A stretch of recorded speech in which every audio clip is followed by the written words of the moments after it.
Hi, my name is Natalia Gavlin, and I hope you have been watching my videos on my channel. This video is about the process of filing a mandamus action against USCIS. So what is mandamus? A lot of people call me and they ask me questions. They filed a green card application a long time ago. It's been 2-3 years. Nothing is happening. USCIS hasn't issued a decision. What to do. Or maybe you had your naturalization interview a couple of years ago, or maybe even less than that, a year ago, but still this is way outside processing dates. For naturalization cases, they're supposed to issue a decision within 120 days of the interview. So either way, you feel like USCIS is not doing their job. They're taking way too long. So you want to know what your options are. Option number one, you do nothing. You wait for them to finally do something about your case, which of course is not the option you're looking for, because otherwise you would not be calling an attorney. So option number two is bringing a mandamus, filing a mandamus action with the district court of a proper jurisdiction.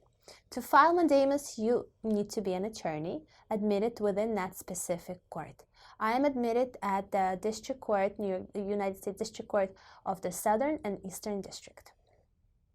So once your attorney files mandamus, you will most likely get request for evidence. Because basically what you're doing by filing mandamus, you're telling a federal judge, and this is a different jurisdiction. This has nothing to do, don't confuse this with the immigration judge, or don't confuse it with USCIS, Department of Justice, etc.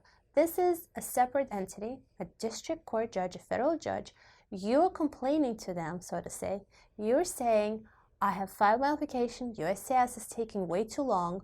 I want you to order them to do their job. I want you to tell them to do their job. Now, this judge will not decide the merits of your application. They will not adjudicate, and they will not say either grant or deny a green card.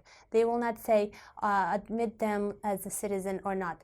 They will simply direct USCIS to take a very certain period of time, 30, 60 days, and finally give you a decision, because that is your right.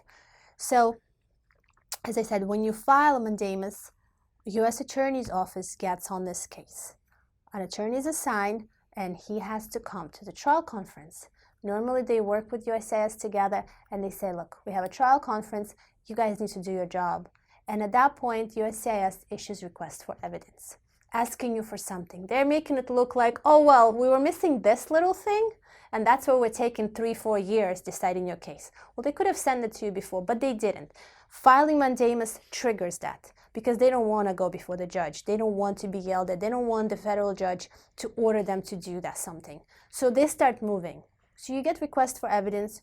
If you answer it properly, USCIS must issue a decision. Certain cases, you have to go to court. And when I say you, not you, your attorney, because you don't really need to be present in district court.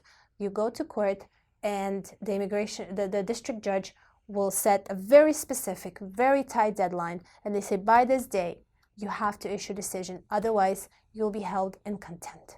And so if you're trying to move your case along, if you can no longer wait for that green card or that naturalization naturalization ceremony, I highly recommend you speak to an attorney and you file a mandamus.